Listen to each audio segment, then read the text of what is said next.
सुप्रभात देवियों और सज्जनों। मैं कर्नल सोफिया कुरैशी और मेरे साथ विंग कमांडर व्योमिका सिंह आज आपको 6 से 7 मई 2025 की रात 1:05 से 1:30 बजे के बीच भारतीय सशस्त्र बलों द्वारा अंजाम दिए गए ऑपरेशन सिंदूर के बारे में जानकारी देंगे। ऑपरेशन सिंदूर 22 अप्रैल को पहलगाम में हुए विभत्स आतंकवादी हमले के शिकार मासूम नागरिकों व उनके परिवारों को न्याय देने के लिए लॉन्च किया गया था।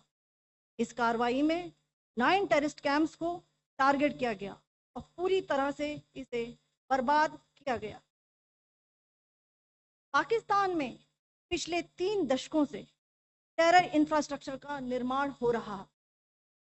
इसमें recruitment, indoctrination centres, training areas व लॉन्च पैड शामिल थे, जो पाकिस्तान और पाक अधिकृत जम्मू कश्मीर POJK दोनों में फैले हैं।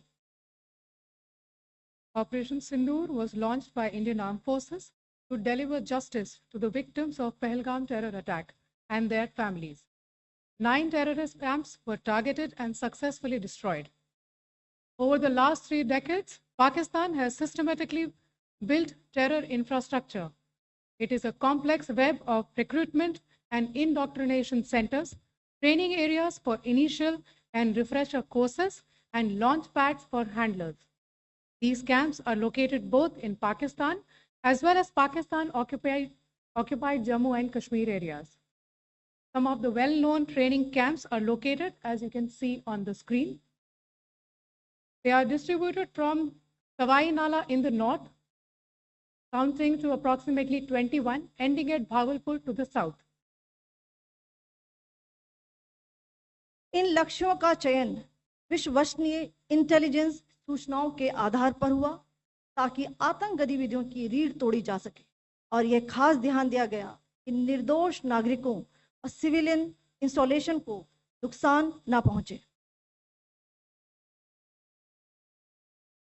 The selection of these targets for Operation Sindoor was based on credible intelligence inputs and role of these facilities in perpetrating the terror activities. The locations were so selected to avoid damage to civilian infrastructures and loss of any civilian lives. This was done with due diligence, and the camps selected for targeting and their engagement will now be shown to you one by one. POJK के targets मैं आपको बताना चाहूंगी। सबसे पहले सवाई नाला camp Muzaffarabad, जो कि POJK के लाइन ऑफ कंट्रोल से 30 किलोमीटर दूर है। यह एक लश्कर तोयबा का ट्रेनिंग सेंटर था। 20 अक्टूबर 2024 सोनमर्ग, 24 अक्टूबर 24 गुलमर्ग, 22 अप्रैल 2025 पहलगाम, इन हमलों के आतंकियों ने यहीं से प्रशिक्षण लिया था। सैयदना बिलाल कैंप जफराबाद, यह एक जैश-ए मोहम्मद का स्टेजिंग एरिया है। यह हथियार, विस्फोटक और जंगल सर्वाइवल ट्रेनिंग का केंद्र भी था।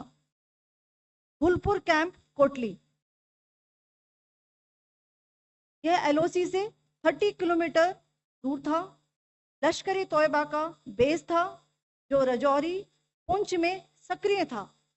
20 अप्रैल 2023 को पुंछ में और 9 जून 2024 को तीर्थ यात्रियों के बस हमले में यहीं से आतंकी को ट्रेन किया गया था।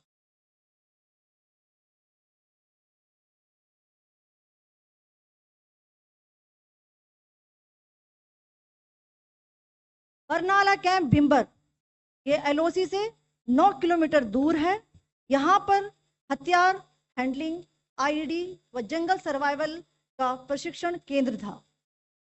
अब्बास कैंप कोटली,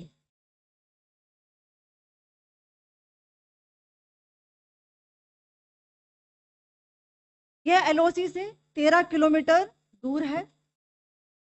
लश्कर तोयबा का फिदाइन यहाँ तैयार होता था। इसकी कैपेसिटी 15 टेररिस्ट को ट्रेन करने की थी।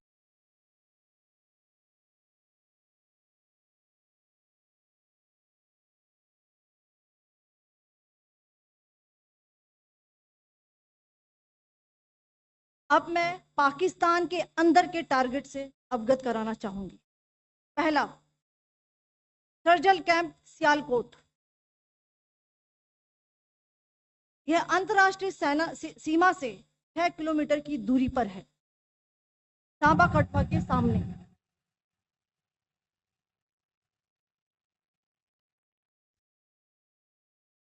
मार्च 2025 में जम्मू एंड कश्मीर पुलिस के 4 जवानों को जो हत्या की गई थी, उन आतंकवादियों को इसी जगह पर ट्रेन किया गया था। दूसरा, महमूना जाया कैंप सियालकोट। यह 18 से 12 किलोमीटर आईबी से दूर था। हिजबुल मुजाहिदीन का बहुत बड़ा कैंप था। ये कठुआ जम्मू क्षेत्र में आतंक फैलाने का नियंत्रण केंद्र था। पठानकोट एयरफोर्स बेस पर किया गया हमला भी इसी कैंप से प्लान और डायरेक्ट किया गया था। मरकज ताइबा मुरीद के, यह आईबी से 18 से 25 किलोमीटर दूरी पर है। 2008 के मुंबई हमले के आतंकी भी यहीं से प्रशिक्षित हुए थे। अजमल कसब और डेविड हेडली भी यहाँ ट्रेन हुए थे।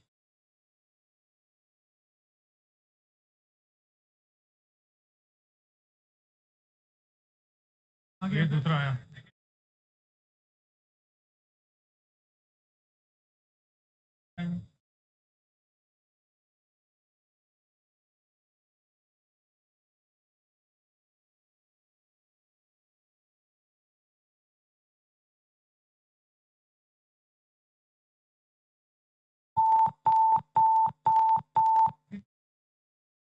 Enclosure same ही है, just hit the target.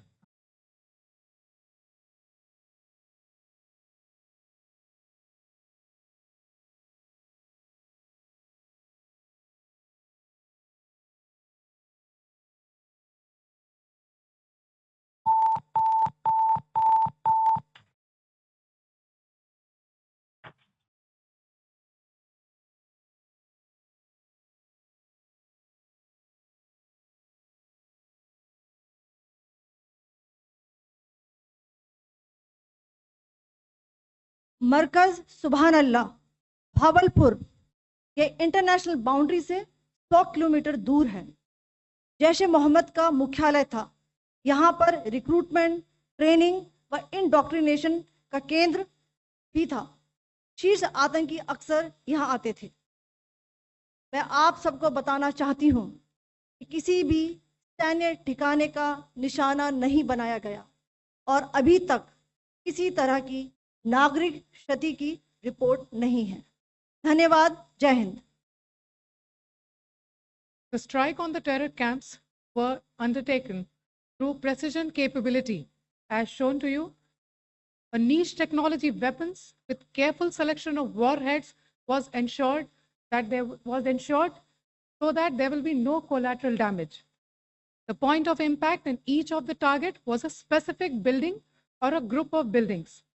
All the targets were neutralized with clinical efficiency, and the results reiterate the professionalism of the Indian Armed Forces in the planning and execution of their operations.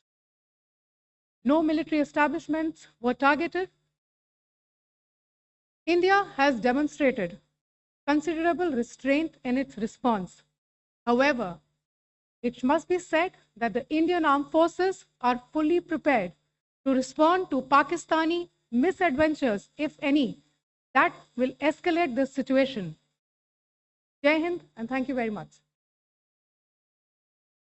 Ladies and gentlemen, friends in the media, I ask your indulgence today in view of the fact that this is still an evolving situation. We will therefore not be able to take questions and answers today, but we will come back for more updates and more briefings shortly. Thank you all very much.